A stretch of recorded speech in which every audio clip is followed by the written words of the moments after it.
touch.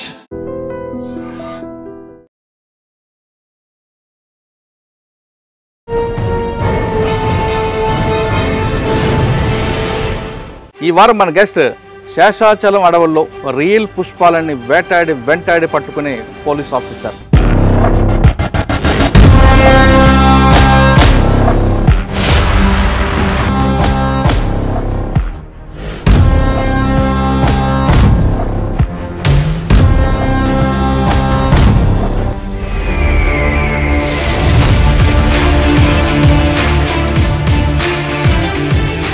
సినిమాలో షెకావత్ లాగా ఉంటారు కానీ అంతకన్నా ఎక్కువగా పనిచేస్తారు. ఆ టీం అంతా కూడా వాళ్ళని వేటాడి పట్టుకుంటారు.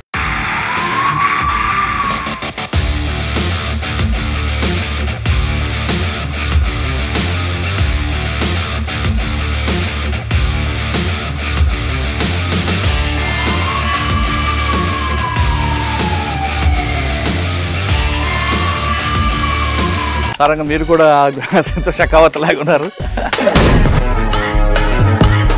సినిమాలో చూపించడం వేరు, రియల్గా చూపించడం వేరు. సినిమాలో చూసినట్లుగానే పాల వ్యాన్లలోనే తీసుకొస్తున్నారా, ఇంకా కొత్త మార్గాల వాళ్ళు ఎంచుకున్నారా? వాళ్ళకి శిక్ష పడేలా చేయడంలో మీరు తీసుకున్న ట్రెండ్ ఎలాగుంది? దొంగ ఎప్పుడు కూడా ఒక స్టెప్ అప్పర్ హ్యాండెడ్గా ఉంటాడు. అంటే ఒక 3 to 4 కిలోమీటర్స్ రేడియస్లో చెట్లన్నీ సెలెక్ట్ చేస్తుంది. 5 రోజులు అడవులు ఉన్నప్పుడు మన వాళ్ళు ముందే ఐడెంటిఫై చేసి ఆ రైడ్ చేయడం కావద్దు. ఈ 4 లక్షలు కొట్టిన వెంటనే తీసుకొస్తాడు, ఒక డంప్ చేసి ఒక దగ్గర పెడతాడు. కూలీ దగ్గర నుంచి చూసుకుంటే ఇంటర్నేషనల్ స్మగ్లర్స్కి వెళ్ళేటప్పటికి 7 layers అంటే వాటర్ ట్యాంక్లోని లేదా పాల ట్యాంకులో తీసుకురావడమైనా కొత్త ఎమ్మలు ఏమొచ్చాయి. అంటే లాక్స్ తీసుకెళ్లేటప్పుడు కూడా వాళ్ళు డ్రెస్ మార్చేసుకుంటారు. డ్రెస్ మార్చేసుకుని లాక్స్ కింద వేసేసి పైన భక్తుల్లో కూర్చుంటారు. అంటే వాళ్ళు వెహికల్ విడిచిపెడితే వాళ్ళకి ఏం బెనిఫిట్ ఉంటుందండి? 1 టన్ను ట్రాన్స్పోర్ట్ చేస్తే వాడికి దాదాపు ఒక 5 lakhs వాడికి. 24 కేసెస్లోనూ 18 కన్విక్షన్స్ వచ్చాయి. మీరు గతంలో పుట్టపర్తిలో ఏ విధంగా అయితే పేపర్ కటింగ్ పెట్టి తీసుకొచ్చారో ఆ టెక్నాలజీని వాడుతున్నారు. ఎక్కడైతే సీన్ ఆఫ్ అఫెన్స్లో మనం ముద్దాయిని పట్టుకున్నామో అక్కడ we are using Note Cam cameras. అందరూ ఏం చెప్తుంటారంటే ఏముంది పట్టుకుంటే ఒక 60 రోజులు లోపల తర్వాత బయటకు వచ్చేస్తారు అన్నది చెప్తా ఉన్నారు. బట్ ఇప్పుడు మనం వాడిని ఎవడో పట్టించుకోలేదు. ఏదో మొదట్లో రిమాండ్ బెయిల్ వరకు పట్టించుకుంటారు తప్ప ఇప్పుడు కూడా వాళ్ళు అటాక్ చేస్తారు. ఫస్ట్ రాళ్ళతో కొట్టడం, తర్వాత బూతులు తిడతారు, ఎన్ని రకాలు చేయాలో అన్ని రకాలు చేస్తుంటారు. ఆ విధంగా మీ టీం ఈ మధ్యన ఎదుర్కొన్న ఒక ఇన్సిడెంట్ ఏముందా? ఒక ఇన్సిడెంట్లో మనం ఒక కానిస్టేబుల్ కోల్పోవడం జరిగింది. మనం 4వ లేయర్ వరకు ఆగిపోయాం కదా, లేయర్ 1కి ఎప్పుడు వెళ్తాం? Most probably in 1 or 2 months will definitely guess. Welcome to crime diaries. ఈ వారం మన గెస్ట్ శేషాచలం అడవుల్లో రియల్ పుష్పాలని వెంటాడి పట్టుకునే పోలీస్ ఆఫీసర్. పేరు పి. శ్రీనివాస్ గారు, superintendent of police, red sandal, Tirupati. సినిమాలో మీరు చూసేదంతగా రియల్ పుష్పాలు, అక్కడ ఉన్న వాళ్ళు రియల్ పోలీస్ ఆఫీసర్. అది కేవలం సినిమా మాత్రమే. కానీ ఇక్కడ శేషాచలం అడవుల్లో వాళ్ళు రియల్ పుష్పాలు కనిపిస్తారు. సినిమా కన్నా చాలా డేంజరస్గా కనిపిస్తారు. అటువంటి వాళ్ళని వీళ్ళ సిబ్బందితో వెళ్ళి మాట వేసి పట్టుకోవడంలో రియల్ పోలీస్ ఆఫీసర్ ఇప్పుడు మీరున్న శ్రీనివాస్ గారు. ఈయన సినిమాలో షెకావత్ లాగా ఉంటారు కానీ అంతకన్నా ఎక్కువగా పనిచేస్తారు. ఆ టీం అంతా కూడా వాళ్ళని వేటాడి పట్టుకుంటారు. రకరకాల మారువేషంలో రకరకాల వాళ్ళు ఎన్ని ప్లాన్లు వేస్తుంటారో అన్ని ప్లాన్లని ఛేదించుకుంటూ తీసుకురావడంలో శ్రీనివాస్ గారి టీం సక్సెస్ అవుతుంది. ఇక్కడ వాళ్ళని అరెస్ట్ చేయడం వరకే కాదు, వాళ్ళకి జైలు శిక్ష పడేలా చేయడంలో శ్రీనివాస్ గారికి ఒక స్పెషలిస్ట్ ఉంది.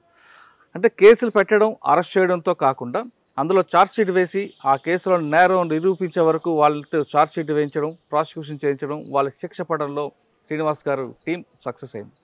గత సంవత్సరం నుంచి ఈ సంవత్సరం పోల్చుకుంటే 90% కన్విక్షన్ రేట్ ఉందంటే ఆయన టీం ఎలా పనిచేస్తుందన్న విషయాన్ని మనం అర్థం చేసుకోవచ్చు. ప్రస్తుతం షెకావత్ అంటే రియల్ షెకావత్ కాదు, రియల్ షెకావత్ అని మాట్లాడదాం. ఈ టీం ఎలా సక్సెస్ అవుతుంది, వాళ్ళు ఎలాంటి మార్గాల్లో వస్తారు, ఆ రిస్క్ టీం ఎలా తీసుకుంటున్నారు విషయాన్ని శ్రీనివాస్ గారు అంటే తెలుసు. శ్రీనివాస్ గారు నమస్తే అండి. సారంగా మీరు కూడా షెకావత్ లాగా ఉన్నారు సార్. సినిమాలో పుష్ప 2 ఇందులో రకరకాల పాల వ్యాన్లలోనూ రకరకాలు తీసుకొస్తుంటారు. అదంతా రియల్గా జరిగింది. రియల్గానే కొంచెం వాళ్ళు ఎక్కువ వేసి ఉంటారు. కానీ రియల్లో జరిగిన కొన్ని సక్సెస్ స్టోరీలు కూడా క్యారీ చేయలేపారు. ఇక్కడ మీరు డైరెక్ట్గా ఫేస్ చేస్తుంటారు. సినిమాలో చూపించడం వేరు, రియల్గా చూపించడం వేరు. ఇక్కడ ఈ శేషాచలం అడవిలో గతంలో మన సంగతి చూసుకుంటే వాళ్ళు పోలీసుల మీద అటాక్ చేయడం, వాళ్ళకి కనిపెడితే రాళ్ళు వేసి కొడతారు ముందు, తర్వాత వాళ్ళని చంపడానికి కూడా వాళ్ళు సిద్ధంగా ఉంటారు. అదేవిధంగా గతంలో పోలీసులు జరిపిన కాల్పులో కూడా దాదాపు 10 మంది 20 మంది కూడా చనిపోవడం జరిగింది. ఇది ఒక వార్ లాంటిది. శేషాచలం అనగానే తమిళనాడు నుంచి కూలీలు వస్తుంటారు, ఇటు పోలీసులు వెళ్తుంటారు, వాళ్ళు రకరకాల మార్గాలు రావడం, ఎన్ని వాడు ఒక వ్యక్తి వేస్తే దానికి పై ఎత్తు మీరు వేస్తుంటారు. ఇటువంటి టెన్షన్ ఏరియాలో, ఇటువంటి రిస్క్ ఏరియాలో మీ టీం ఎలా పనిచేస్తుంది? ఇటీవల కాలంలో మనం చూపిస్తున్నట్టు సినిమాలో చూసినట్లుగానే పాల వ్యాన్లలోనే తీసుకొస్తున్నారా, ఇంకా కొత్త మార్గాలు వాళ్ళు ఎంచుకున్నారా? ఆ మార్గాన్ని ఎలా మీరు బ్రేక్ చేశారు? నెంబర్ 2. నెంబర్ 3, కేసులు పెట్టడం, అరెస్ట్ చేయడం కాకుండా వాళ్ళకి శిక్ష పడేలా చేయడంలో మీరు తీసుకున్న ఆ ట్రెండ్ ఎలాగుంది, అంటే తీసుకున్న స్టెప్స్ ఏ విధంగా ఆ లింక్ తెగిపోకుండా చేయడం వల్ల శిక్షలు ఎలా పడుతున్నాయి? ఈ 3 ప్రశ్నలకు సమాధానం చెప్పే ముందు పి. శ్రీనివాస్ గారు పోలీస్ డిపార్ట్మెంట్కి బై ఛాన్సా బై చాయిసా రావడం, మీ మిస్సెస్ కూడా డిపార్ట్మెంట్లో ఉండడం, మీ గురించి, మీ పేరెంట్స్ గురించి, మీ ఫ్యామిలీ గురించి వస్తే చెప్పండి. నమస్తే అండి. నేను అంటే సివిల్స్ ప్రిపరేషన్ స్టార్ట్ చేసిన తర్వాత గ్రూప్ 1లో 2010లో సెలెక్ట్ అవ్వడం జరిగింది. గ్రూప్ 1లో డిఎస్పీగా సెలెక్ట్ అయ్యాం. ఫస్ట్ పోస్టింగ్ సిఐడి, తర్వాత Puttaparthi, Tulluru first sub division form అయిన తర్వాత 2018లో తుళ్ళూరు డిఎస్పీగా కూడా వర్క్ చేయడం జరిగింది. తర్వాత అడిషనల్ ఎస్పీగా ఏపీఎస్ఆర్టీసీ, నెక్స్ట్ ఇంటెలిజెన్స్, అదేవిధంగా కాకినాడ అడిషనల్ ఎస్పీ అడ్మిన్గా వర్క్ చేసి ఆన్ ప్రమోషన్ ఇక్కడికి రెడ్ శాండ్వుడ్ టాస్క్ ఫోర్స్కి ఎస్పీగా రావడం జరిగింది. మా మిస్సెస్ కూడా 2012 డిఎస్పీ గ్రూప్ 1లో, తను ప్రజెంట్ అడిషనల్ ఎస్పీ నెల్లూరు చేస్తూ ఉంది. ఇంకా టాస్క్ ఫోర్స్ పనితనం దీనికన్నా ముందు మీరు డిఎస్పీకి పనిచేశారు, ఆ ప్రాంతంలో మీ మార్క్ ఏముందండి? మార్క్ అంటే ఒక్కొక్క పోస్ట్ గురించి మీకు అంటే మార్క్ అంటే ప్రతి దిక్కున కూడా అక్కడ పరిస్థితులకు తగ్గట్టు చేసుకుంటా పోయాము. ఇప్పుడు ఫర్ ఎగ్జాంపుల్ ఇప్పుడు తుళ్ళూరు ఉంది. తుళ్ళూరు కొత్తగా రాజధాని ఫామ్ చేసిన తర్వాత అక్కడ పెట్టిన అసెంబ్లీ సెక్రటేరియట్కి ఇప్పుడు ఉన్న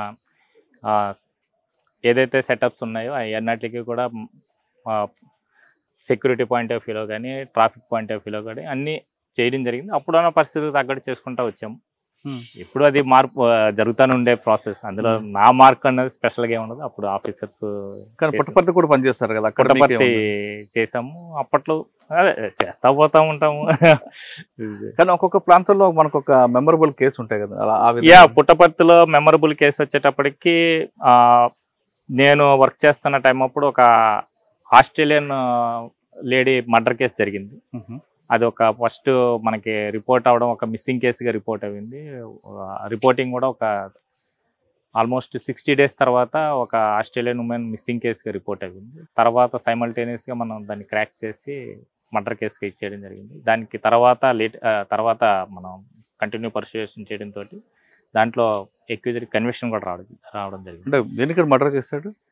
జస్ట్ పెట్టి మనీ కోసం మర్డర్ చేయడం జరిగింది. అందులో లీడ్ ఏముందండి? అందులో లీడ్ వచ్చేటప్పటికి ఆవిడ ఫోన్ ఎవరైతే కో ఎక్యూజ్డ్ ఉన్నాడో, కో ఎక్యూజ్డ్ తర్వాత కేరళలో వాడుతూ ఉంటే ఆ ఫోన్ నెంబర్ ద్వారా పట్టుకుని తర్వాత ఎవరు ఏంటి అన్నది కన్విక్షన్ కూడా వచ్చింది. దాంట్లో కూడా కన్విక్షన్. అక్కడ మర్డర్ చేసినప్పుడు ఐ విట్నెస్ ఎవరు ఉండరు, కానీ కన్విక్షన్ ఎలా తీసుకొచ్చారండి? అది కన్విక్షన్ తీసుకురావడంలో మనకి ప్రతిదీ కూడా ఎవిడెన్సెస్ని కరెక్ట్గా ఇచ్చేసుకోవడం ఇంపార్టెంట్. ఆ మర్డర్ కేసుకి వచ్చేటప్పటికి మొదట ఏం చేసామంటే, యాక్చువల్గా మర్డర్ జరిగి దాదాపు మేము ఐడెంటిఫై చేసేటప్పటికి 120 days పైన అయిపోయింది. ఎక్స్ట్రా జ్యుడిషియల్ కన్ఫెషన్ వాళ్ళు, అంటే ఎప్పుడైతే మనం ఎక్యూజ్డ్ని ట్రేస్ చేస్తూ ఉన్నామో వాళ్ళు వెళ్ళి విఆర్ఓ దగ్గరికి వెళ్ళి వాళ్ళు లొంగిపోవడం జరిగింది. సో ఫస్ట్ విఆర్ఓ రిపోర్ట్ తీసుకోవడం జరిగింది, ఎక్స్ట్రా జ్యుడిషియల్ కన్ఫెషన్ తీసుకున్న వెంటనే మన దగ్గరికి రాగానే వితిన్ 24 hours ఫస్ట్ మనం సీన్ అతని ప్లేస్ని ఎక్కడైతే పూడ్చిపెట్టాడో ఆ ప్లేస్ని అతనే చూపించాడు. అక్కడే ప్లేస్లోనే మనం పిఎం చేయించడం జరిగింది. పిఎం చేయించేటప్పుడు డేటు టైము ఎగ్జాక్ట్గా వచ్చేటట్టు చూడడం జరిగింది. అదంతా కూడా వీడియో రికార్డ్ చేసాము, ఫోటో రికార్డ్ చేసాము. సో సర్కమ్స్టెన్షియల్ ఎవిడెన్స్ని అన్నిటిని కూడా క్లియర్గా చేయడంతో దో విట్నెస్లు ఎవరో లేకపోయినా సరే ఆ కేసులో కన్విక్షన్ అవ్వడం జరిగింది. సో మనం ఎప్పుడు కూడా లీగల్ ఫ్రేమ్వర్క్ని కరెక్ట్గా పాయింట్అవుట్ చేసుకున్నప్పుడు మనకి ఖచ్చితంగా కోర్టు మనకి చేస్తుంది. ఓకే, అంటే కేసు అరెస్టు అక్కడితో చేతులుపుకుండా ముందు ఫ్రేమింగ్ కరెక్ట్ చేయమంటారు. ఎస్, లింక్ తెగిపోకుండా ప్రతిదాన్ని కూడా లీగల్ ఫ్రేమ్వర్క్లో మనకి ఏదైతే సిఆర్పిసి చెప్తా ఉందో సిఆర్పిసి ప్రకారము మనం దాన్ని కరెక్ట్గా వెళ్ళినప్పుడు ఖచ్చితంగా కన్విక్షన్ రేట్స్ ఖచ్చితంగా ఉంటుంది. అంటే మనం అరెస్ట్ కాకుండా అంటే టెక్నికల్ ఎవిడెన్స్లు కానీ టెక్నికల్ ఎవిడెన్సెస్ scientific evidence అన్ని కూడా- ఉన్న ఎవిడెన్సెస్ ని కరెక్ట్ గా మనం ప్రొజెక్ట్ చేసుకోగలగాలి. ఓకే ఇప్పుడు నేను చెప్పిన పుట్టపర్తి మర్డర్ కేసులో జనరల్గా ఏం చేస్తారంటే పిఎం చేసేటప్పుడు టైము అండ్ డేట్ చేయడం కోసం నేను అక్కడ అప్పుడు ఆ రోజుని వాడిన టెక్నిక్ ఏంటంటే ఆ రోజు news papers daily news papers 3 పెట్టి దాంతో పాటు చేసాం. సో దట్ ఈ రోజునే జరుగుతుంది అనేసి చెప్పడం కోసం. అచ్చా ఇది టెక్నిక్ యాక్చువల్గా వాళ్ళు వేలం పాట అప్పుడు పెడుతుంటారు. అది మీరు అడాప్ట్ అడాప్ట్ చేసాం. News papers daily news papers 3 ప్రముఖ న్యూస్ పేపర్స్ యొక్క ఫొటోస్ తీసి దాంతో పాటు ఇచ్చేసాం. ఆ వీడియో ఏదైతే ఉందో అది కోర్టులో మేము ప్రొజెక్ట్ పెట్టిన రోజునే జడ్జి గారు ఆ వీడియోని కూడా చూసి then he asked the defence lawyer itself, ఇదిగో చూడండి డేట్ కూడా వస్తుంది అనేసి చెప్పడం జరిగింది.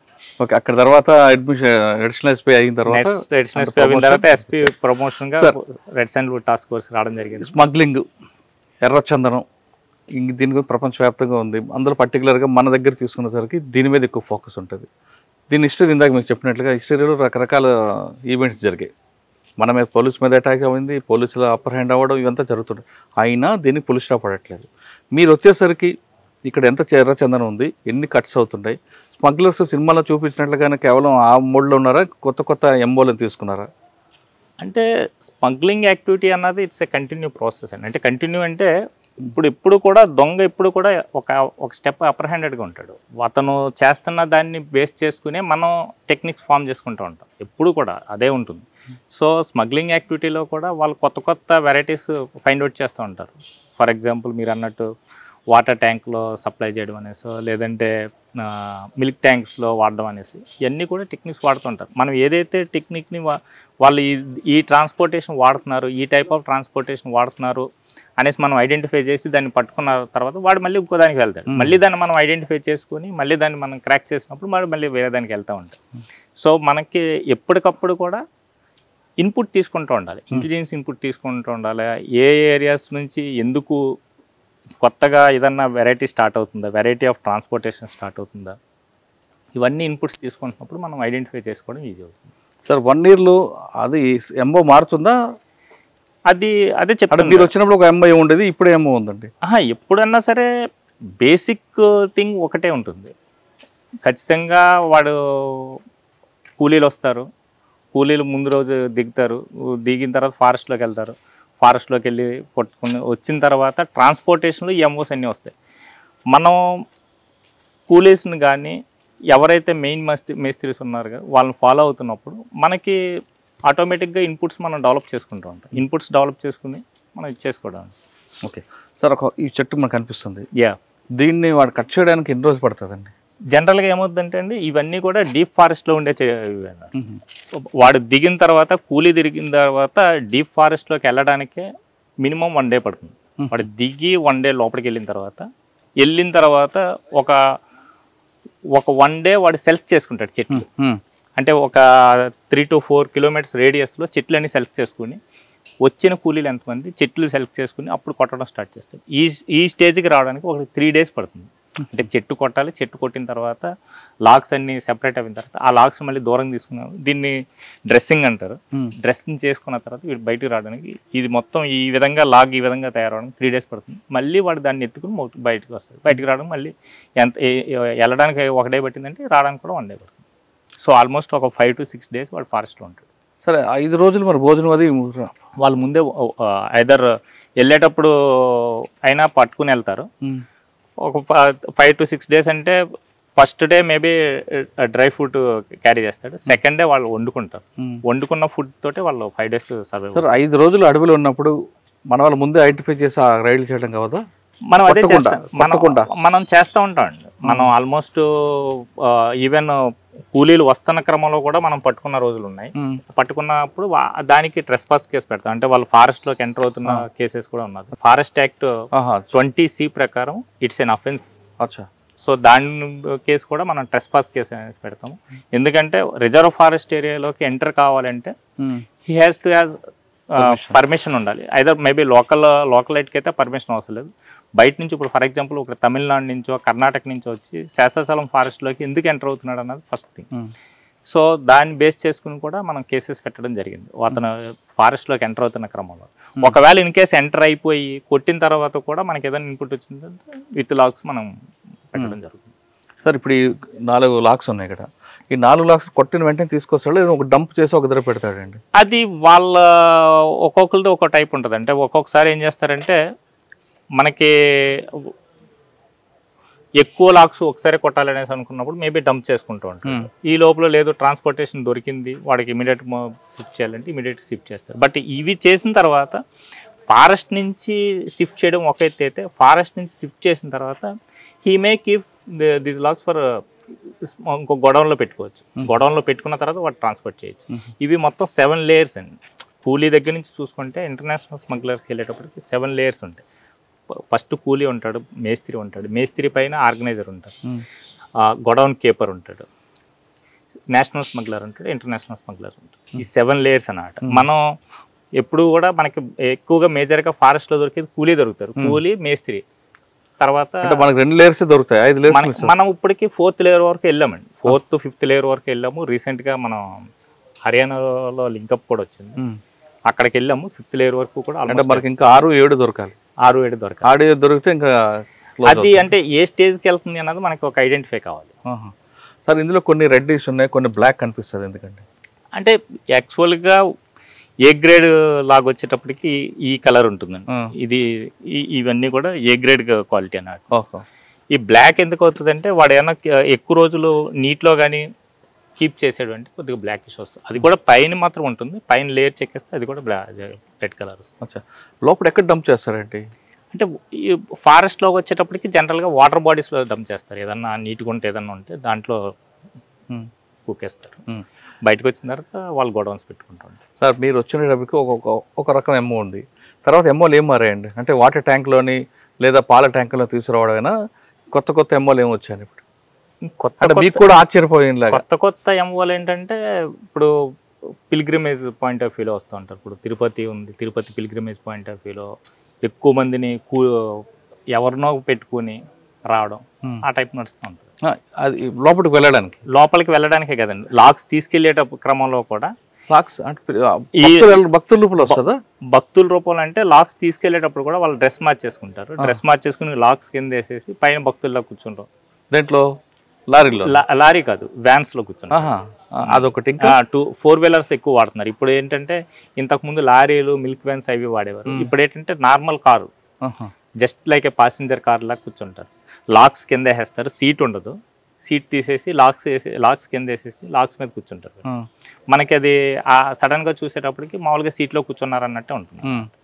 సార్ ఇంకొక ఎమ్మో వచ్చిందట, వాళ్ళని మీరు అన్నట్లుగానే ఒక డీసీఎమ్మో లేదో వెహికల్, కాస్ట్లీ వెహికల్ తీసుకోవడం, పెంచు కార్ లాంటిది, ఆ కిందనంతా ఒక లాక్స్ వేయడం, పైన సీట్లు వేసి లేడీస్ని పిల్లల్ని కూర్చోపెట్టి తీసుకొస్తుంటారట. లేడీస్ది ఇప్పుడు మనం అయితే పట్టుకోలేదండి. మన అఫెన్స్లో ఇప్పుడు వచ్చి మనం అంటే చెప్తా ఉన్నారు కానీ మనం ఇప్పుడు వచ్చి మన అఫెన్స్లో ఎక్కడ కూడా లేడీస్ ట్రాన్స్పోర్టేషన్ దగ్గర దొరకలేదు. అదర్ దాంట్లో దొరికారు కానీ లేడీస్ ఇన్వాల్వ్మెంట్ ఉంది.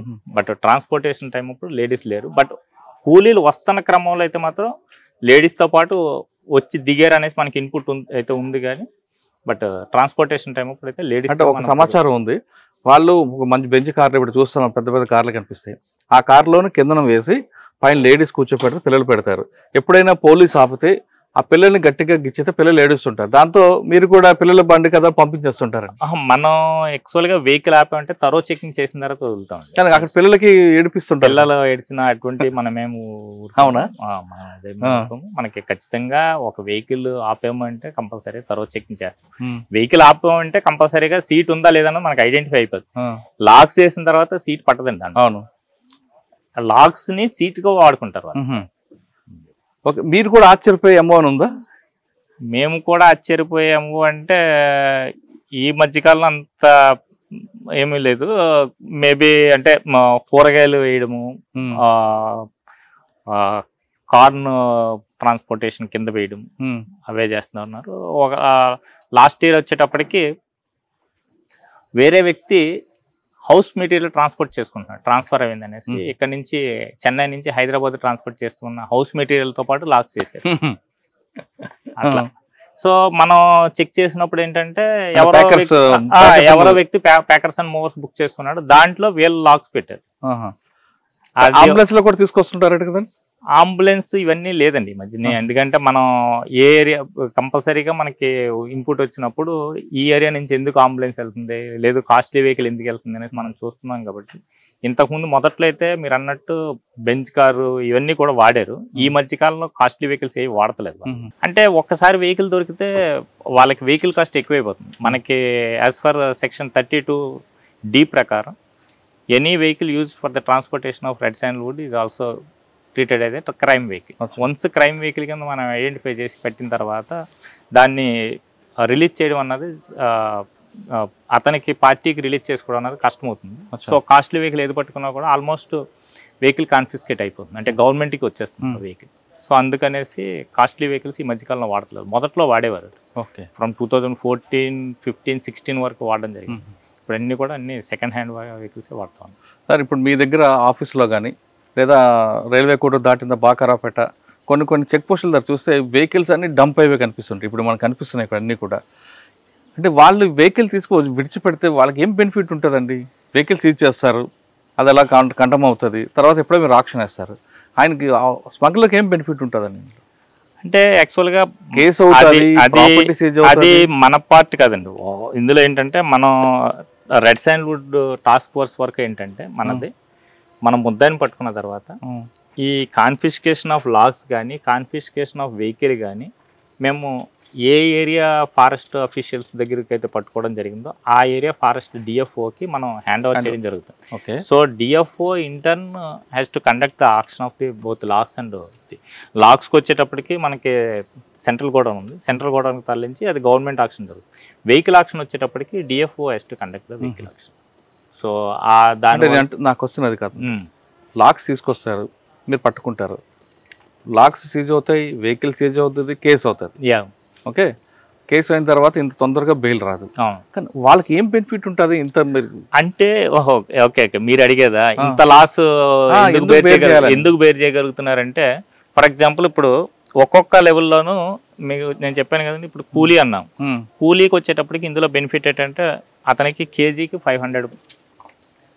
500, సో ఒక 26 ఇప్పుడు ఇది ఎంత 26 kgs, 26 into 500 కూలీకి దొరుకుతుంది. ఇంతే అమౌంట్ ట్రాన్స్పోర్టేషన్ దొరుకుతుంది, కేజీకి 500 ట్రాన్స్పోర్టేషన్కి ఇస్తాడు. ఓకే, సో ఆ లెక్కను చూసుకుంటే ఒక ట్రాన్స్పోర్ట్ చేసినందుకు వాడికి దాదాపు ఒక టన్ను ట్రాన్స్పోర్ట్ చేస్తే వాడికి దాదాపు ఒక 5 lakhs వాడికి మిగులుతుంది. సో ఒకసారి మిస్ అయినా రెండు సార్లు మిస్ అయిందంటే వాడికి వెహికల్ కాస్ట్ వచ్చేస్తుంది. సో అది వాళ్ళు క్యాలిక్యులేట్ చేసుకున్నారు, అంత హ్యూజ్ అమౌంట్స్ ఉంటాయి కాబట్టి ఆ రిస్క్ కూడా తీసుకుంటారు. కానీ తీసుకొచ్చిన తర్వాత మీరు ఈజీగా పంపరు కదండి. ఇంకా వచ్చిన తర్వాత వన్స్ కేసులో ఇన్వాల్వ్ అయిన తర్వాత వాడికి ఆ వెహికల్ లాస్ రిమాండ్ ఉంటుంది. ఈ మధ్యకాలంలో మనం పర్సూ చేస్తున్నాం కాబట్టి కన్విక్షన్స్ వస్తున్నాయి. కన్విక్షన్ వచ్చిందంటే మినిమం కన్విక్షన్ మనకి ప్రతి కేసులోనూ కూడా 5 years ఇంప్రిజన్మెంట్ ఉంటుంది. 5 years ఇంప్రిజన్మెంట్ అండ్ ఫైన్ వచ్చేటప్పటికి 5 to 6 lakhs ఫైన్ ఉంటుంది. సార్ మనం ఇప్పుడు వెహికల్స్ చూస్తున్నాం, ఈ వెహికల్స్ చూస్తుంటే అన్ని కాస్ట్లీ వెహికల్స్ ఉన్నాయి. ఈ ఒక్కొక్క వెహికల్ని సీజ్ చేసినప్పుడు ఇది ఆక్షన్ వేయడం అనేది మీ డ్యూటీ కాదు. అవును, ఓకే, ఇది మరి డిఎఫ్ఓకి లోకల్ పోలీస్కి ఇస్తారు. వాళ్ళు ఆక్షన్ వేసిన తర్వాత ఎంత వస్తుంది? అందులో రెడ్ శాండిల్ ఆక్షన్ కూడా ఉంటుంది కదా, కట్స్. రెడ్ శాండల్వుడ్ ఆక్షన్ వేసేది గవర్నమెంట్, దాంట్లో ఎక్కువ వస్తుంది గవర్నమెంట్కి ఇన్కమ్, ఆక్షన్లో ఎక్కువ వస్తుంది. లాక్స్లోనే ఎక్కువ. ఎన్ని ఉంటాయి సార్ దాదాపు ఈ ఫారెస్ట్లో వెహికల్స్? చాలా ఉంటాయండి సార్. ఇంకా మనం ఇందాక కన్వెన్షన్ చెప్పారు, లాస్ట్ ఇయర్కి ఈ ఇయర్కి ఎన్ని కేసులు అయి ఉంటాయి, అందులో ఎంత కన్వెన్షన్ వచ్చి ఉంటుంది? అంటే మనం నేను వచ్చిన తర్వాత నుంచి ఇప్పటికీ టోటల్ 24 cases డిస్పోజల్ అయింది కోర్టు ద్వారా. 24 casesలోను 18 కన్విక్షన్స్ వచ్చాయి.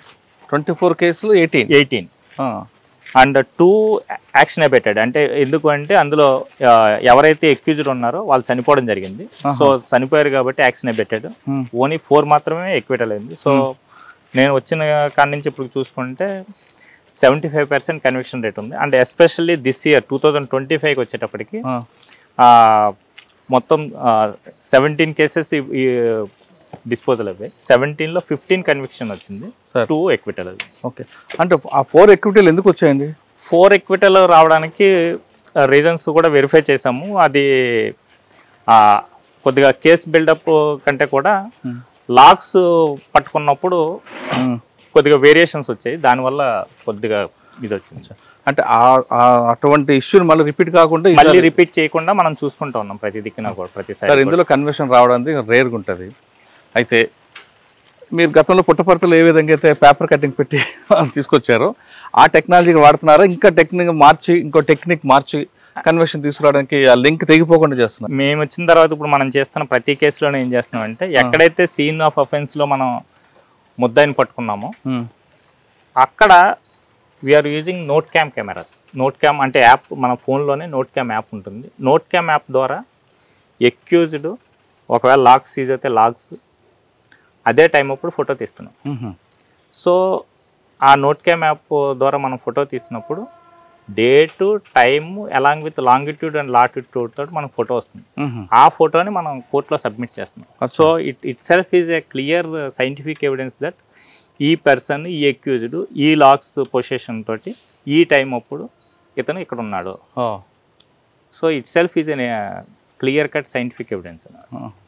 సో ఇంకా మేము యాక్చువల్గా గవర్నమెంట్ని కూడా రిక్వెస్ట్ చేసాము ఈ బాడీ వార్న్ కెమెరాస్ కోసం. అవి కూడా త్వరలో రాబోతున్నాయి. బాడీ వార్న్ కెమెరాస్ వచ్చినప్పుడు ఈవెన్ ఎక్యూజ్డ్ని పట్టుకుంటున్న క్రమంలో కూడా బాడీ వార్న్ కెమెరా యూజ్ చేస్తూ పట్టుకోవడానికి we are planning it. In case ఇప్పుడు ఫీల్డ్లోకి వెళ్ళి ఎక్యూజ్ని చేజ్ చేస్తున్న క్రమంలో బాడీ వార్న్ కెమెరా ఆల్రెడీ మన పోలీసుల దగ్గర, మన స్టాఫ్ దగ్గర ఉంటుంది కాబట్టి వీళ్ళు బాడీ వార్న్ కెమెరా ఆన్ చేసుకుని ఎక్యూజ్ని చేజ్ చేసి పట్టుకుంటే సీన్లోనే మనకి అది ఎవిడెన్స్, గివింగ్ ఎవిడెన్స్. సో దానికి కూడా we are trying it. Okay, already request చేయడం జరిగింది. ఇట్స్ ప్రెజెంట్ ప్రాసెస్లో ఉంది. సార్, కన్వర్షన్ తేవడం కాకుండా అసలు లోపలికి వెళ్లకుండా చేయడానికి లేదని పర్మనెంట్ సొల్యూషన్? పర్మనెంట్ సొల్యూషన్ ప్రకారం ఏంటంటే already we are educating the people. ఎక్కడైతే మనకి ఈ కూలీలు ఎక్కువ మంది వచ్చేది జవాదిమలై హిల్స్, తమిళనాడు జవాదిమలై హిల్స్ నుంచి కూలీస్ ఎక్కువ మంది రావడం జరుగుతూ ఉంటుంది. ఆ ఏరియాస్లో మనం కూలీస్కి ఎడ్యుకేట్ చేయడం జరుగుతుంది. ఎక్కడైతే వాళ్ళు చేయడం జరుగుతుందో వాళ్ళకి డిఫరెంట్ ఫార్మ్స్ ప్రకారం ఎడ్యుకేట్ చేస్తూ ఉన్నాము. ఈ ఇట్లాగ రెడ్ శాండ్వుడ్ ఏరియాస్లోకి రావడం, ఈ స్మగ్లింగ్ యాక్టివిటీస్లో పార్టిసిపేట్ చేయడం వల్ల మీకు ఈ శిక్షలు ఉంటాయి అనేసి ఎడ్యుకేట్ చేస్తూ ఉన్నాము. దాంతోపాటు ఈ లోకల్ ప్రెస్ వీటిలో కూడా ఏదైతే మనం పట్టుకుంటున్నామో అదేవిధంగా కన్విక్షన్స్ వస్తున్నాయో దీని గురించి కూడా చెప్పడం జరుగుతూ ఉంది. అక్కడున్న ఏదైతే ఎడ్యుకేటెడ్ ఎంప్లాయీస్ ఉంటారో వాళ్ళ ద్వారా కూడా ఇది చెప్పిస్తూ ఉన్నాము. It's one way of educating the వాళ్ళని. అదేవిధంగా సెకండ్ ప్రాసెస్ ఏంటంటే, ఇప్పటి వరకు వాళ్ళకి అందరూ ఏం చెప్తుంటారంటే ఏముంది పట్టుకుంటే ఒక 60 రోజులు లోపల ఉంటారు, తర్వాత బయటకు వచ్చేస్తారు అన్నది చెప్తా ఉన్నారు. బట్ ఇప్పుడు మనం ఈ కన్విక్షన్స్ని ఒక్కసారి ఇందులో దొరికారు అనేసి అంటే 5 years ఇంప్రిజన్మెంట్ వస్తుంది. 5 years పాటు లోపల ఉండిపోతారు. దాంతోపాటు ఫైన్ దాదాపు ఒక 5 to 6 lakhs ఫైన్ ఉంటుంది. ఇవన్నీ చెప్తా ఉన్నాం కాబట్టి చాలా వరకు రిజల్ట్ ఉంటుంది అనేసి ఎక్స్పెక్ట్ చేస్తా ఉన్నాం. సార్, ఇప్పుడు మనకు దొరికేది single layer, double layer. Okay, 4th వరకు వచ్చామన్న, 4th, 5th వరకు. ఒకవేళ ఈ కన్విక్షన్ వచ్చిన వాళ్ళకి 5 లక్షల రూపాయలు జరిమానా, ఒక 5 సంవత్సరాలు జైలు శిక్ష ప్లస్ కోర్టు ఖర్చులు, ఇవన్నీ లేయర్ 1 భరిస్తాడా లేదంటే వీళ్ళే భరిస్తారు? లేదు, కింద వాళ్ళే భరించుకోరు. ఒకసారి వాడు ఏమవుతుందంటే కింద పర్సన్కి కన్విక్షన్ వచ్చిన తర్వాత వాడిని ఎవడో పట్టించుకోడండి. ఏదో మొదట్లో రిమాండ్, బెయిల్ వరకు పట్టించుకుంటారు తప్ప ఓకే వన్స్ కన్విక్షన్ ఇవన్నీ కూడా వీడు భరించుకోవాల్సిందే. సార్, ఈ విషయాన్ని వాళ్ళకి అర్థమయ్యేలా అదే చెప్తుంటా మీ తర్వాత ఒకసారి మీరే 5 years మీరే ఇంప్రిజన్మెంట్ చేయాలి, ఫైన్ మీరే కట్టుకోవాలి. ఒకవేళ ఫైన్ కట్టుకోకపోతే మళ్ళీ ఇంప్రిజన్మెంట్ ఉంటుంది. ఇవన్నీ కూడా మనమే చెప్తున్నాం, దాన్నే ఎడ్యుకేట్ చేస్తా ఉన్నాం. మెయిన్ ఏంటంటే ఎవరైతే ఈ జవాదిమలై హిల్స్ ఎవరైతే కూలీలు వస్తా ఉన్నారో వాళ్ళందరికీ కూడా దీన్ని మనం ఎడ్యుకేట్ చేస్తా ఉన్నాం. మన యొక్క ప్రతి వర్క్ని, పట్టుకున్న కేసుని కానీ, కన్విక్షన్ దాన్ని కానీ, ప్రతిదాన్ని కూడా మన లోకల్ మీడియాలోనే కాకుండా తమిళనాడు మీడియాలో కూడా వచ్చేటట్టు చూస్తూ ఉన్నాము. ఈవెన్ మనకి కొన్ని కేసెస్లో కర్ణాటక నుంచి వస్తున్న వాళ్ళు కూడా ఉన్నారు. ఆ మీడియా కూడా వచ్చేటట్టు చేస్తా ఉన్నాం. రీసెంట్ ప్రతి కేసెస్ని కూడా Tamil Nadu media and Karnataka media రెండు మీడియాలో కూడా మనం ప్రాజెక్ట్ అయ్యేటట్టు చూస్తూ ఉన్నాం. సార్ మీరు 1 year పైన వచ్చారు, మీరు చాలామంది అరెస్ట్ చేస్తుంటారు, కానీ రిపీటెడ్ అఫెండర్స్ అని దొరుకుతున్నారా మీకు? రిపీటెడ్ అఫెండర్స్ అంటే కింద లెవెల్లో ఎవరు ఉండరండి. కూలీ లెవెల్లో రిపీటెడ్ అఫెండర్స్ ఎవరు ఉండరు, పైన ఆర్గనైజర్ లెవెల్లో ఉంటారు. రిపీటెడ్ అఫెండర్స్ ఎవరిని పట్టుకున్నా కూడా మనం ఆల్రెడీ నేను వచ్చిన తర్వాత 6 PDX పెట్టడం జరిగింది. రిపీటెడ్ అఫెండర్ ఉన్న ప్రతి ఒక్కరిని కూడా PDX పెట్టడం జరిగింది. ఆల్మోస్ట్ ఇప్పటికే ఇంకో 2 అయితే లోపడే ఉన్నారు PDXలో 1 year పాటు. సార్ ఎక్కువ ఏ బెల్ట్లో ఎక్కువ కటింగ్ అవుతుంటాయండి? ఈ బెల్ట్ అని ఏం లేదండి, ఒక ఏరియా మనం కాన్సన్ట్రేట్ చేస్తూ ఉంటే ఇంకొక ఏరియాలో చేస్తుంటారు. సో మనం కంటిన్యూ విజిల్లో ఉంటాము. సార్ ఈ బండి ఏంటి ఇక్కడ భోజనాల కార్యక్రమం పెట్టుకొచ్చారా? ఇది అంటే జస్ట్ ముద్దాయిని తీసుకొచ్చే క్రమంలో చేసింది అంతే. అంటే ఇలా దీంట్లో దొంగలు పెట్టుకుని ఇది మన సీజ్ చేసిన వెహికల్. చాలా పనులు కనిపిస్తున్నాయి కదండి ఇక్కడ. ఇవన్నీ సీజ్ చేసిన వెహికల్స్. ఇవన్నీ కండమే కదా సార్? ఇంకా ఇవన్నీ కండమ్. సార్ ఇప్పుడు ఫారెస్ట్లో మీకు ఎన్ని రూట్లు కనిపిస్తుంటాయండి ఎక్కువ వెళ్ళేది? Depending upon the forest area. ఎక్కువ ఏ రూట్ వెళ్తుంటాడండి? ఇప్పుడు మనకి ఎక్కువ ఇప్పుడు శేషాచలం ఒక రూట్ ఉంటుంది, మైదుకూరు ఏరియాకి వచ్చేటప్పటికి ఒకటి, లంకమల్ల ఫారెస్ట్కి వచ్చేటప్పటికి ఒకటి, అట్లా డిఫరెంట్ రూట్స్ వాడుతూ ఉంటాం. కానీ మీ మూవ్మెంట్ ఎక్కడ ఉందో అక్కడ వాళ్ళు మార్చుతుంటారు కదా, అదే రూట్ రాడు కదా. అందుకని మనం కూడా రెగ్యులర్ ఆపరేషన్స్ లో కంటిన్యూ మారుతూ ఉంటుంది. మనకు ఇప్పుడు నా దగ్గర మొత్తం 7 teams ఉన్నాయి. ప్రతి పర్ డే 4 ఆపరేషన్స్ చేస్తూ ఉంటాం. సో డిఫరెంట్ ఏరియాస్లో మనం చేస్తూ ఉంటాం. ఎక్కువ ఏ టైంలో మీరు మూవ్మెంట్ ఉంటుందండి? అది చెప్పకూడదా? అది అన్నీ చెప్పేస్తే కాదు. కానీ మీకు ఇన్సైడ్ ఇన్పుట్ ఉంటాయండి? ఖచ్చితంగా ఉంటుందండి, ఇన్పుట్ ఉంటుంది. ఇన్పుట్ బేస్ చేసుకునే మనం ప్లాన్ చేస్తూ ఉంటాం ఆపరేషన్స్. సార్ ఇప్పుడు గతంలో ఉన్న ఆఫీసర్లు కొంతమంది కొన్ని ప్రాంతాలు అంటే ఎంట్రీ పాయింట్లో ఎగ్జిట్ పాయింట్లో సీసీ కెమెరాలు పెట్టారు, అది వర్క్ అవుతున్నాయి ఇప్పుడు? అంటే ఎంట్రీ ఎగ్జిట్ పాయింట్లో సీసీ కెమెరాస్ ఫారెస్ట్ ఆఫీసర్స్ పెడతా ఉంటారు, అది కూడా డీప్ ఫారెస్ట్లో పెడతా ఉంటారు. దాంతో ఒక ప్రాబ్లం ఏంటంటే వాళ్ళు పెట్టేవన్నీ కూడా ట్రాప్ కెమెరాస్ అని. ట్రాప్ కెమెరా అంటే ఎలా ఉంటుందంటే దాని వర్కింగ్ కెమెరా ముందు ఏదైనా మూమెంట్ ఏంటంటే ఫొటోస్ తీస్తూ ఉంటుంది. సో ఎంట్రీ ఎగ్జిట్ పాయింట్లో మనం ప్రతిదీ పెట్టేస్తే ప్రతి మూమెంట్ని ఏది చిన్న మూమెంట్ అయినా కూడా అది క్యాప్చర్ చేస్తూ ఉంటుంది. సో మళ్ళీ దాన్ని రెగ్యులర్గా మెమొరీ అయిపోవడం ఇవన్నీ జరుగుతూ ఉంటుంది. ఇప్పుడు ఉన్నాయి కెమెరాస్ లోపల ఉన్నాయి, ఇన్సైడ్ ఫారెస్ట్ ఉంటాయి. అవి మనం ఫారెస్ట్ అఫీషియల్స్ చూసి వాళ్ళు ఏదైనా అబ్జర్వ్ చేసినప్పుడు మనకి ఇన్పుట్ ఇస్తూ ఉంటారు. మనం ఫారెస్ట్ అఫీషియల్స్ మనం కోఆర్డినేషన్ తోటి ఆపరేషన్స్ చేస్తూ ఉంటాము. సో వాళ్ళకి ఏదైనా ఇన్పుట్ వచ్చి వాళ్ళకి తెలిసి ఎవరన్నా లోపలికి ఎంటర్ అయ్యారు అది ఏదైనా తెలిసినప్పుడు వాళ్ళు మనకి ఇన్పుట్ చెప్తారు. సో వాళ్ళు మనం కోఆర్డినేషన్లోనే ఆపరేషన్ చేయడం. సార్ ఇంత రిస్క్ తీసుకోకుండా టెక్నాలజీ మన దగ్గర ఉంది కాబట్టి ఇప్పుడు జియో టెక్నాలజీ వాడుకొని ప్రతి ఎర్రచందనం చెట్టుకి ఒక మనం ట్యాగ్ పెట్టుకొని అది ఎక్కడైనా చెట్టు మీద కటింగ్ అవుతే ఇక్కడ వెంటనే అలారం మోగడం అటువంటి టెక్నాలజీ వాడచ్చా అంటే ప్రతిదానికి కూడా కొన్ని లిమిట్స్ ఉంటాయి. టెక్నాలజీ పరంగా మీరు అన్నట్టు ప్రతిదానికి జియో ట్యాగ్ చేసి దాన్ని కట్ చేసేటప్పుడే ప్రతి చెట్టుని మనం ఐడెంటిఫై చేయాలి. ఆల్మోస్ట్ ఫారెస్ట్ అఫీషియల్స్ ప్రతి చెట్టుని ఐడెంటిఫై చేసి ఉంటారు. ఫారెస్ట్లో ఉన్న ప్రతి దానికి కూడా నెంబరింగ్ కూడా ఇచ్చి ఉంటారు. అక్కడ కనెక్టివిటీ ఉండాలి. ఆ చెట్టు కొడుతున్నారని బదులు కరెక్ట్గా అదే తెలియాలి. మనం ఇక్కడ నుంచి డీప్ ఫారెస్ట్కి వెళ్ళగలగాలి. ఇవన్నీ కూడా కొన్ని లిమిట్స్ ఉంటాయండి. అంటే దానికన్నా ఇంత రిస్క్ తీసుకోవడం కన్నా ఆ జియో ట్యాగ్ పెట్టి అలారం సిస్టమ్ పెట్టుకోను అక్కడ వాచ్ టవర్స్ పెట్టడం కొంతవరకు కంట్రోల్ అవుతుంది. ఇప్పుడు ఫర్ ఎగ్జాంపుల్ ఒక ఫారెస్ట్ బీట్ ఆఫీసర్ ఏరియాలో దాదాపు ఒక 3000 to 4000 హెక్టార్ ల్యాండ్ ఉంటుంది. అంతలో ఒక చెట్టుని కొట్టాడు అనుభవంలోకి ఇక్కడి నుంచి అక్కడికి వెళ్ళడం 3000 to 4000 హెక్టార్ ల్యాండ్ లో ఇతను ట్రావెల్ చేసేటప్పటికి సినిమాలో బాగుంటుంది కదా, రియల్ టెక్నికల్ గా అంటే మనకున్న గ్రౌండ్ రియాలిటీ కూడా చూసుకోవాలి. ఇప్పుడు ఒక్కొక్కసారి మనం ఈ హిల్ మీద ఉంటాము, అవతల హిల్ మీద స్మగ్లర్ ఐడెంటిఫై అవుతాడు. ఈ కిందకి దిగి మళ్ళీ పైకి ఎక్కేదానికి మనకి దాదాపు ఒక 2 to 3 hours పట్టేస్తుంది. ప్లస్ టెరైన్ చూసుకోవాలి, మనం ఆ టైం పరిగెట్టేటప్పుడు గట్రా ఆపరేషన్స్లో గట్రా జరుగుతూ ఉంటుంది. అటువంటిటప్పుడు మన చెట్టు సౌండ్ వచ్చింది అనేసి మనం వెళ్ళడానికే 1 to 2 days పట్టేస్తుంది టైం. సార్ వాళ్ళు అక్కడి నుంచి వస్తున్నారు, ఇక్కడ ఉన్న లోకల్ పబ్లిక్ మనకు సపోర్ట్ చేసి వాళ్ళు ఇన్పుట్స్ ఇస్తే బాగుంటుంది కదా. లోకల్ పబ్లిక్ కూడా సపోర్ట్ ఇస్తారండి.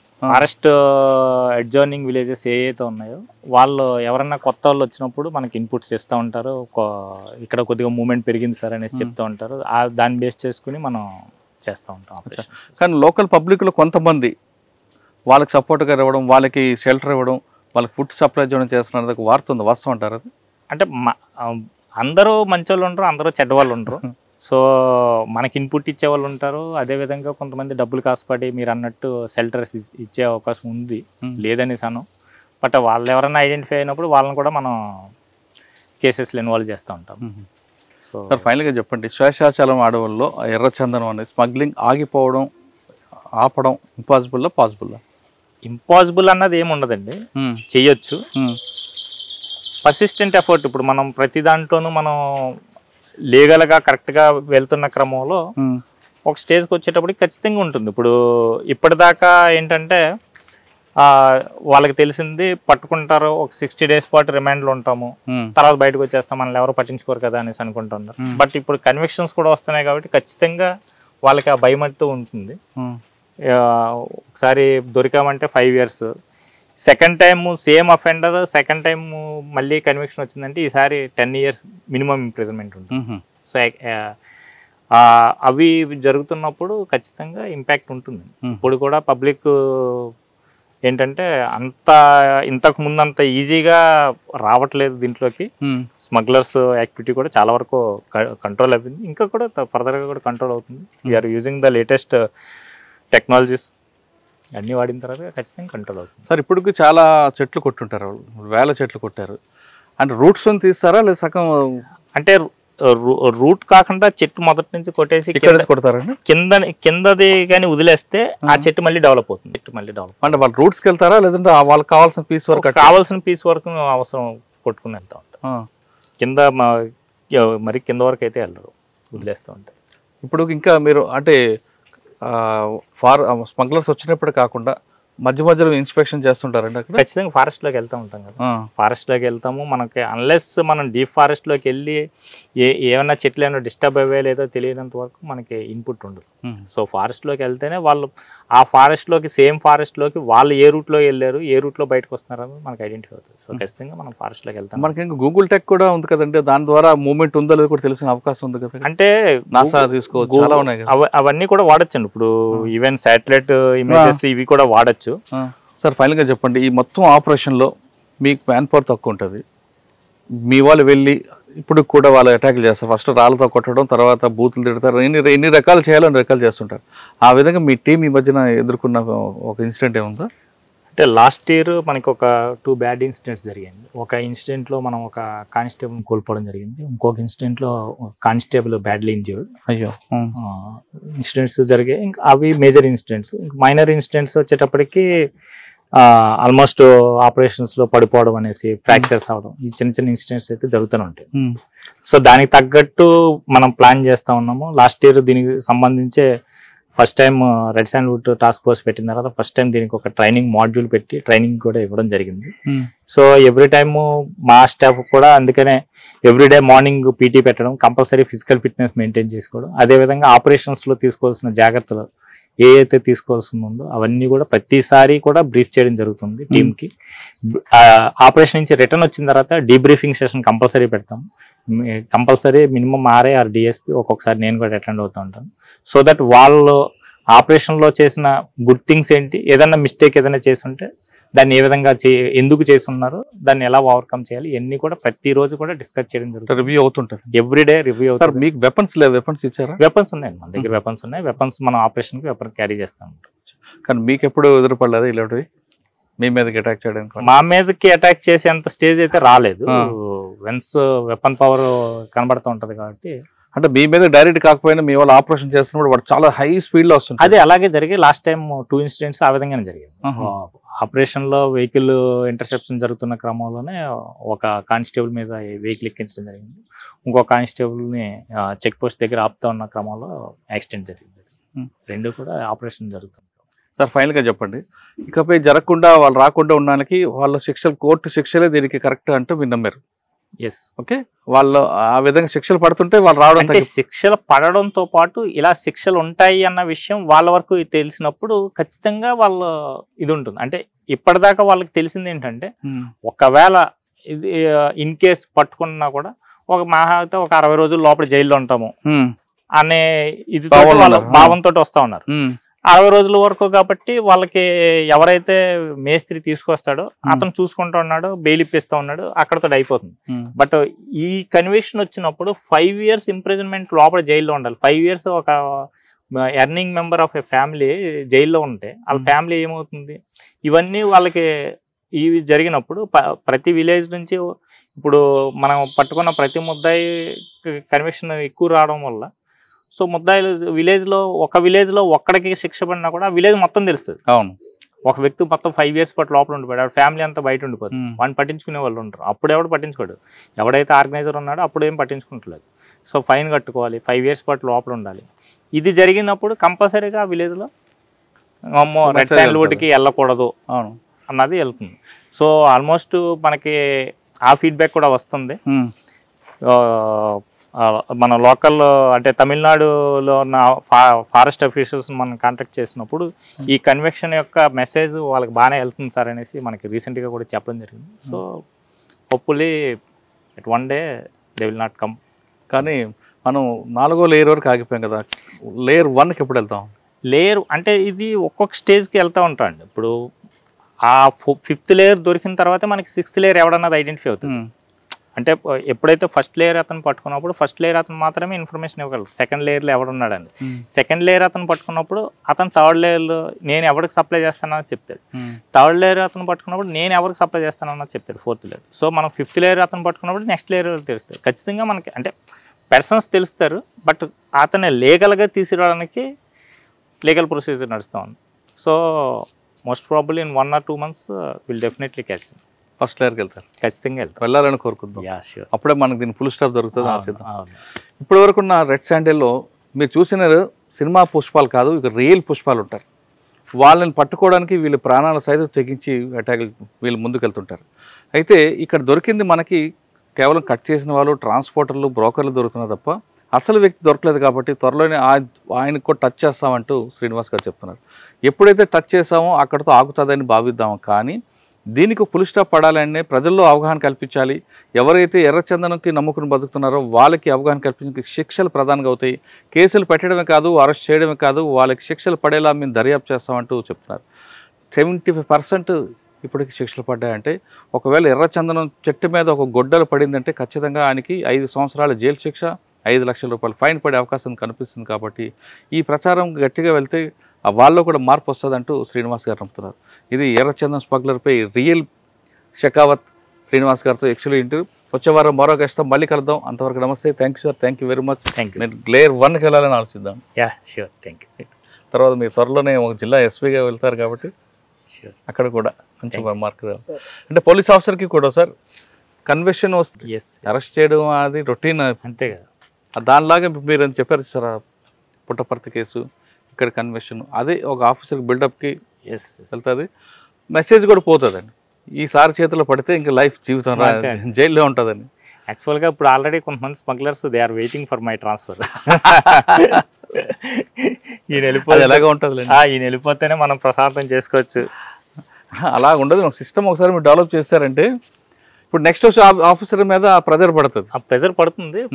ఇప్పుడు 75% కన్వెక్షన్ శ్రీనివాసరావు ఈధర్ ఎందుకు లేదని అడుగుతారు మీ సీనియర్స్ కూడా. అదే right sir, thank you very much. I dreams, this police diaries is something very, very valuable towards that. I must really appreciate Murali, your insights. I dreams founder and CEO Chinna Vasudev Reddy gartoni Muralidhar crime stories చాలా famous అయిపోయినావు.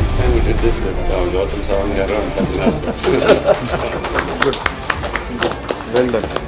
Congratulate him for doing so well. And I congratulate him, his boss also.